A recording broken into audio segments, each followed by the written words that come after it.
Келесі сабақ. Саламатсыңарбы, балдар?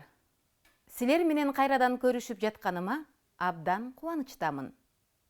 Анда эмесе алипе сабагыбызды баштайлы. Сабагыбыз көңүлдүү өтсүн. Балдар, бул ким? Туура, бул бала. Бала эмне кылып жатат? Баланын бутундагы буюмду карагылачы. Ал эмне деп ойлойсуңар? Ойлонобуз.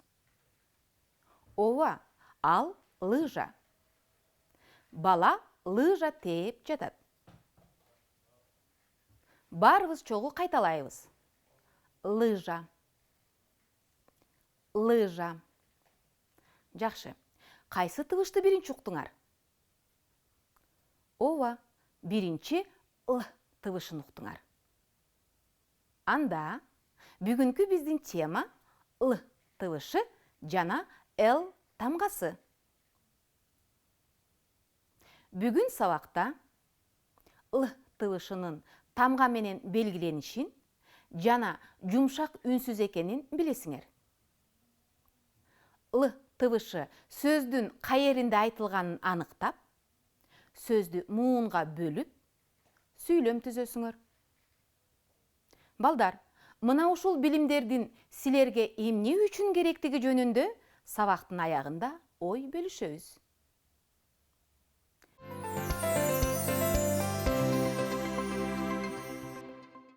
Келгиле, л тыбышын туура угуп, 3 жолу кайталап айталы. Л, л, л. Жакшы. Демек, тыбышты биз оозубуз менен айтып, кулагыбыз менен уктук. Ал эми тамганы көрөбүз, жазабыз, окуйбуз. Эми л тыбышын тамга менен белгилеп көрөлү. Бул л тамгасы. Алфавитте ар бир тамганын өзүнө тиешелүү аталышы болот. Бул л тамгасынын басма түрү. Ал эми бул жазма түрү. Балдар, тыбыш тамга менен белгиленет. Кайталайбыз. Тыбыш тамга менен белгиленет. Келгиле, л тыбышын 3 жолу кайталап айтып көрөлү. Л, л, л. Азаматсыңар. Балдар, л тыбышын айтып жатканда, тилдин учу тиштерге тийишкенде, иштен чыккан үн тоскоолдукка учурап, жумшак айтылды. Демек, л тыбышы жумшак үнсүз. Кайталап айталы. Жумшак үнсүз. Жумшак үнсүз. Жакшы. Бул л тыбышынын баш тамгасы жана кичине тамгасы. Эми балдар, лыжа деген сөзгө талдоо жүргүзүп көрөлү. Өткөн сабакта талдоо бул сөздө канча тыбыш, канча тамга, канча муун бар экенин аныктаарын билгенбиз. Мисалы, лыжа деген сөздө 4 тыбыш бар. Кайсы тыбыштар бар экенин чогуу айталычы? Л, ы, ж, а. Демек, 4 тыбыш, 4 тамга бар экен. 2 муунга бөлүнөт. Биринчи мууну л, экинчи мууну ж. Л тыбышы сөздүн башында кездешти. Мына биз сөзгө талдоо жүргүздүк. Кийинки сөздөргө чогуу талдоо жүргүзүп көрөлүчү. Бул эмне? Туура, бул лимон. Эми Лимон деген сөзді екі жолу қайталайлы. Лимон.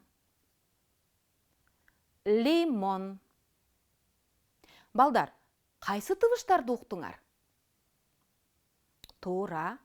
Л, И, М, О, Н. Демек, бұл сөзді 5 тыбыш, 5 тамға бар екен. Муынға бөліп көрөлчү. Лимон. 2 муынға бөлінді. Биринчи мууну ли, экинчи мууну мон. Балдар, байқадыңар бы? Муындардан сөз түзүлөт экен. Л тыбышы сөздің башында кездешти. Бул эмне? Бул алча. Барыбыз чогуу кайталайбыз. Алча. Алча. Балдар, канча тыбыш уктуңар? Тыбыштарды атап көргүлөчү. А, Л, Ч, А. Демек, бул сөздө 4 тыбыш, 4 тамга бар экен. Эми муунга бөлүп көрөлү. Алча. 2 муунга бөлүндү. Биринчи мууну ал, экинчи мууну ча. Л тыбышы сөздің ортосында кездешти. Азаматсыңар. Бул эмне? Тура, бул. Кайталайбыз. Бул. Балдар, канча тыбыш уктуңар? Тыбыштарды атап көргүлөчү. Тура. Б, У, Л. Б, У, Л. Демек, бул сөздө 6 тыбыш, 6 тамга бар экен. Эми муунга бөлүп көрөлү. Бул. 2 муунга бөлүндү. Л тыбышы сөздің ортосында, аяғында кездешти. Балдар, байқадыңар бы? Сөздөр 1, 2, 3, 4 муунду болот экен. Демек, балдар, Л тыбышы сөздің башында, ортосунда, аяғында кездешерин билдиңер. Келгиле, азыр ушул сөздөрдү катыштырып, сүйлөм түзүп көрөлү. Бул сүйлөмдүн белгиси. Сүйлөм 2 сөздөн түзүлдү. Экинчи сөз лимон. Эми биринчи сөздү толуктайлы. Туура. Кычкыл лимон. Кийинки сүйлөмгө көңүл буралы. Бул сүйлөм 3 сөздөн түзүлдү. Экинчи сөз алча. Калган сөздөрдү толуктап, сүйлөм түзөлү. Кана ким түздү? Азаматсыңар. Мен алча тердим. Эми 3-чү сүйлөмдү карайлы. Бул сүйлөм канча сөздөн түзүлдү? Ооба, бул сүйлөм 3 сөздөн түзүлдү. Келгиле, чогуу сүйлөм түзөлү. Булбул бакта сайрады. Азаматсыңар. Демек, балдар, сүйлөм сөздөн түзүлдү. Барыбыз чогуу кайталап айталы. Сүйлөм сөздөн түзүлдү. Сүйлөм сөздөн түзүлдү. Жакшы. Азыр балдар сүрөткө карата сүйлөм түзөлү. Акылай калем сапты ал. Кайталайбыз. Акылай калем сапты ал. Асан өчүргүчтү ал. Кайталайбыз. Асан өчүргүчтү ал.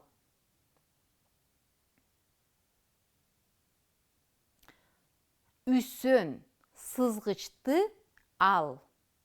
Кайталайбыз. Үсөн сызгычты ал. Балдар, азыр ким бат табат деген оюнду ойнойлу. Силер сүрөттөргө көңүл бөлүп карап, жана аттарын эстеп калганга аракет кылгыла. Мен сүрөттөрдү катам, силер табасыңар. Бул тоок. Бул дарбыз. Бул куурчак. Бул сабиз. Бул каз. Бул балык. Бул жалбырак. Бул эчки. Эми азыр бир сүрөттү катам. Ким бат табат экен? Мен эмнени каттым? Ооба, жалбыракты каттым. Карайбыз. Эмнени каттым? Туура, сабиз.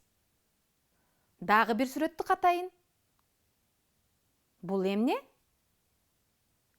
Ооба, бул каз.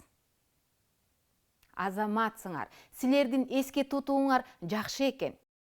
Л тамгасын жазуудагы элементке көңүл бургула. Жазып жатканда жумушчу сапты колдонобуз. Үстүңкү сызык менен астыңкы сызыкты пайдаланабыз. Алардан ашып кетпейбиз. Калем сапты оң колго кармайбыз. Анда абада жазып баштайлы. Калем сапты үзбөй жазабыз. Дагы бир жолу кайталап көрөлү.